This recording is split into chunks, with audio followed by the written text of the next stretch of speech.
Sexyy Red got arrested for getting in a fight at the airport, which is always there's a lot of rappers. A lot of rappers getting in fights at airports. We got Jim Jones body slamming the shit out of those guys a few weeks ago. We had. So hold up. You said that Sexyy Red got arrested for rapping? Yeah, she got arrested for rapping about her butthole on the radio.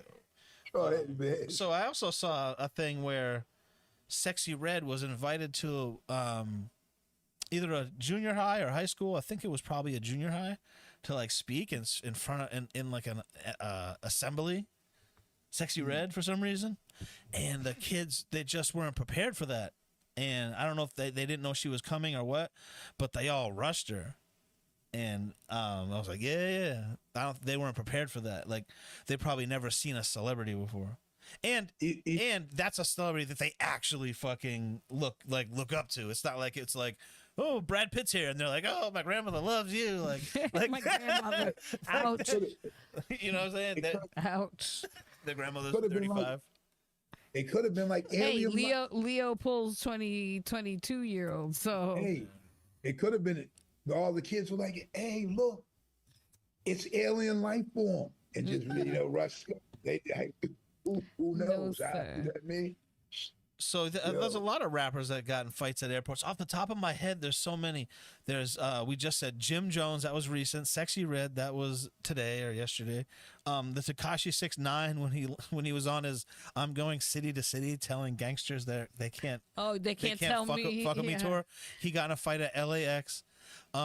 He's not a rapper, but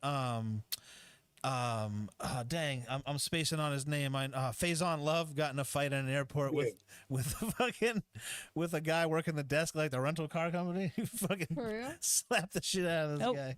It was pretty funny. Let me tell you something. But all the traveling we did and certain instances we ran into, we could never get them to be like, the airports, different shit. It never happened. Like, I mean, I'm saying, so Gordon, my man, shout out to Biggest Gordon. That's my man. He's handling life right now. But Biggest Gordon was our road manager. And Freddie Fox would be with us or whatever. And certain things would arise that maybe in another situation with other people, maybe it was going to be a beef. You know what I mean? But like, they would never interact. Like the people that we might have had a problem that worked for the airport or whatever. There was always a little bit of shit talked, and then it stopped there. You know what I mean? Yeah. One time, like, let me give you a story. One time, this dude is yelling at his wife, screaming on her in his language or whatever. Me and Gordon, and it seems like it's a group of guys and these women. It seemed like they could have been Arabic or something. I'm not sure. Middle Eastern for sure. And dude's yelling and saying something, and I get up on one side of him, and Gordon's on the other side. And we both were like, yo, man, shut the fuck up. You know what I mean? Like, he's screaming on his wife, heavy. And your man looks at me, looks at him, the rest of them is just looking at us, but nobody popped off. And another instance, situation, could have been a fight, you see what I'm saying, in the airport, because it's where it took place. So it's crazy, man. Like, we could never get that. So the one, I said it here on a podcast, the thing before too, the one place you can get a fight anywhere, man. Get in a fight in the bathroom at the club, get in a fight at the zoo, get in a fight at the fucking beach. Dude, that's rough. You do not want to get in a fight at the airport or on an airplane. It is the only place in this country where you have zero rights. Like, it doesn't matter what you say, what someone said that really happened. Once those people on that airplane have decided that you are getting off of this airplane, it's like when a baseball player gets called out on strikes and he argues with the umpire. I've been watching baseball for 40 years. I've never once seen the umpire go, okay. All right, hold on, come back. That's never happened. That's basically your rights on an airplane. Like you in the airport, and that's obviously post 9/11 that has happened. But we're watching the Sexyy Red footage right now of her fighting in the airport, and it looks like men in her entourage are fighting with someone, and then Sexyy Red picks up a post and starts clonking people with it, and then someone hits her, knocks her out or down. I mean, not out, and then she gets right up, goes back for it. But it's like, what are you doing? What are you do? Oh, she just snatched her wig off. Yo, here's the crazy part. The danger zone.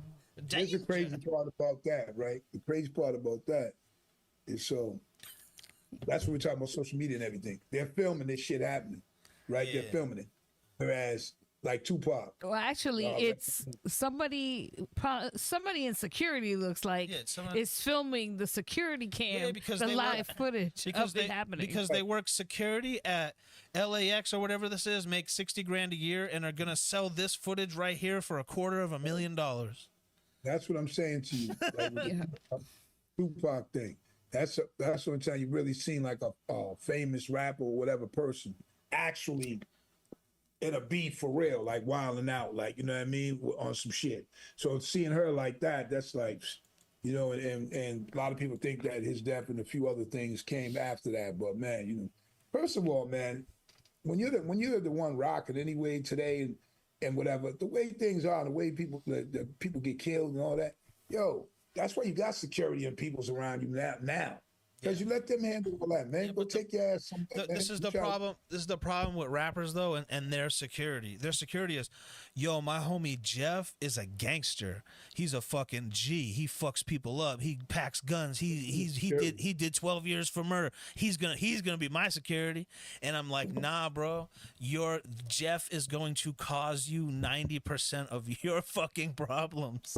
It already sounds like to me. And your money. That, yeah, Jeff might be a solid dude for this. If it goes down, it might be good that Jeff is there. But trust me, it's going down because Jeff is there. Right. Because being physical, wild, and strong has nothing to do with the mental aspect of being a bouncer or a security. Yeah. You know what I mean? Because I was a bouncer quite some time coming up, you know, these clubs and shit like that. And very seldom was it really about getting physical with someone. You know what I'm saying? It was already like you might look the part already. And then it's like, I'm always trying to talk to you. Like, I was never like trying to grab you, even though you had some overzealous people around me that might have been like that a little bit, you know, but they still was my dudes. We was rocking. But me, I was never. And I'm like, yo, listen, I'm going to tell you what. You got a couple of situations here, man. You know, dude's going to beat you down, right?